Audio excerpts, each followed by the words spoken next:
Bonjour, c'est Gad Elmaleh. Retrouvez-moi sur Champagne FM où je vous parlerai de mon tout nouveau film Coco. Au nom du président de la République française, je voudrais saluer Monsieur Simon Bensoussan, dit Coco. Tu m'as éclaté. Steve, dans 2 heures, il y a tout le gratin dauphinois qui vient pour la fête. Qu'est-ce que tu fous? Je veux le top ce soir. Tu m'entends? Vous êtes arrivé au top. Je vous la sobre. Sobre. Dans 6 mois, bar mitzvah du petit. La barbie quoi? C'est l'équivalent, chez les catholiques, de la communion solennelle. C'est l'événement le plus important de ma vie et le plus important du pays. Coco, c'est un grand mégalo qui a fait une grande réussite en inventant un concept. Il avait constaté qu'entre l'eau plate et l'eau pétillante, il n'y avait rien. Donc, paf, il a inventé l'eau frétillante. Et il les a éclatés, comme lui le dit. Et donc, il est parti avec une réussite fulgurante dans le milieu des affaires.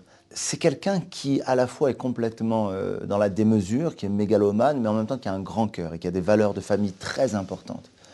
Ce que j'essaye de montrer avec ce film et ce personnage, c'est que la démesure, donc, fait rire. Et cette démesure, c'est parce qu'il en a les moyens, il veut le montrer. Il a le côté négatif des nouveaux riches. J'aime pas le mot nouveau riche, mais il y a un côté négatif des nouveaux riches. J'aime bien, moi, les nouveaux riches, parce que c'est des anciens pauvres. Mais en même temps, il a des valeurs de famille. Et ce qu'il nous dit, ce gars, finalement, ou ce que le film raconte, c'est que tu peux avoir tous les millions que tu veux, il y a des choses que tu peux pas acheter, quoi. Hip hip hip. Hourra. Hourra. Ça a fait ses preuves le hip hip, non? Bah ouais. Bah oui, bah voilà. Et il y a un autre truc. Achik, achik, achik. C'est 3 fois, c'est pas 2 fois. En tout cas, pas chez moi, c'est pas 2 fois. C'est 3 fois. Achik, achik. Ils attendent le 3e. Donne-leur le putain de 3e. Sinon, ils répondent aïe aïe. Eh oui, eh oui. Achik, achik, achik. Aïe, aïe, aïe, aïe. Aïe, aïe, aïe. Tu vois, aïe, aïe, aïe. L'ambiance arrive. Aïe, aïe, aïe. Steve Paradise.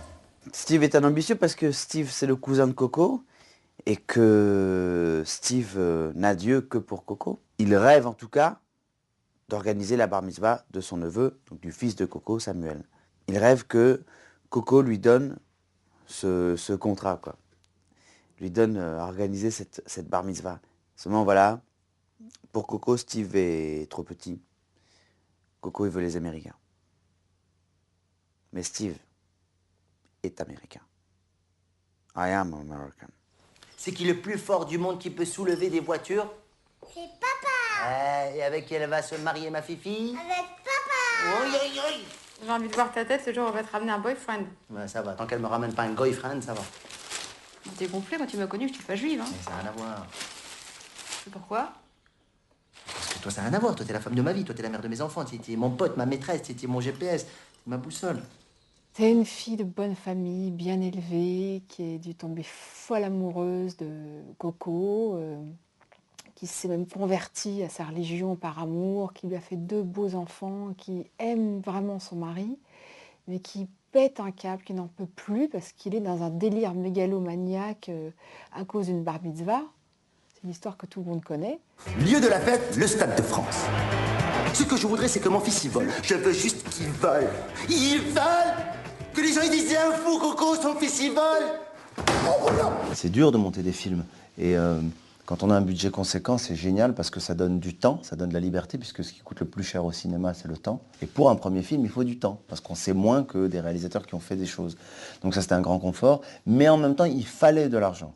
Parce que ce film montre les choses, et c'est un film sur le montrage des choses. C'est un film sur les apparences, c'est un film sur le clinquant, c'est un film sur la frime, c'est un film sur le matériel qui parle de l'argent. Alors, c'est une opération à faire dans les plus brefs délais. Imaginez, je me réveille pas pour la bar mitzvah. Écoutez, votre bardiza, vous la ferez la semaine prochaine. Bar mitzvah. Bardiza. Bar mitzvah. Bardiza. Donc, votre bardiza, vous la ferez la semaine prochaine. Mais ça va pas ou quoi? C'est comme si vous me demandez d'organiser le défilé du 14 juillet dans 2 jours. Non. S'il vous plaît, docteur, en tout cas, si vous me transplantez un cœur, je compte sur vous. Je veux le top des cœurs. Je veux pas que vous me mettez le cœur d'un bidon, genre, il devient comme ça. Vous avez une carte vitale? J'ai une carte Vital Gold. C'était un tournage joyeux, quoi, avec l'équipe aussi, avec mes techniciens, parce que c'est des gens avec qui j'ai travaillé sur plein de films comme acteur. J'étais acteur et je les voyais faire et j'aimais leur travail. Et humainement et professionnellement, je voyais que ça collait et j'ai constitué ma dream team de techniciens, mes acteurs. Voilà, donc une joie comme ça, mais avec du boulot. Il y a beaucoup, beaucoup de rigueur, quoi, de la part, enfin, sur le côté technique et artistique aussi. Il n'y a jamais eu une journée un peu difficile où parfois, des réalisateurs qui s'énervent, parce que quand ils n'ont pas ce qu'ils veulent. Moi, j'ai jamais vu une journée mal se passer. C'est impressionnant, d'ailleurs. S'il n'avait pas fait un montage quand même un peu plus poussé que ce qui était prévu sur ce film, le film durerait à peu près 7h30, à peu près, 7h30, 7h20 quand même. Donc on aurait fait 3 entr'actes.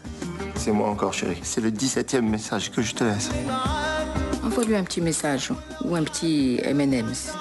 Je ne peux plus attendre le jour de la sortie, en fait, le 18 mars. Moi, j'ai envie d'aller dans des salles, m'asseoir, regarder le film avec des gens qui n'ont jamais vu le film, qui attendent ça depuis je sais pas combien de temps, passer 1h30 avec eux et de voir comment ils se marrent, où est-ce qu'ils se marrent et tout. Voilà, c'est ça. Je pense qu'un acteur comique, un metteur en scène de comédie, ce qu'il veut, c'est entendre des rires. On peut lui dire plein de choses sur son film, mais ce qu'il veut, c'est des rires. Et ben, quand j'ai entendu ces rires, ça m'a fait du bien. Ça m'a fait du bien. La Kippa Disco. Imagine ça, sur la tête de tous les invités. La Kippa Africa. Simantov, Mazaltov. Celle-là, il y en a une seule au monde. Kippa Cabana. Tu m'en fais 4000 comme ça.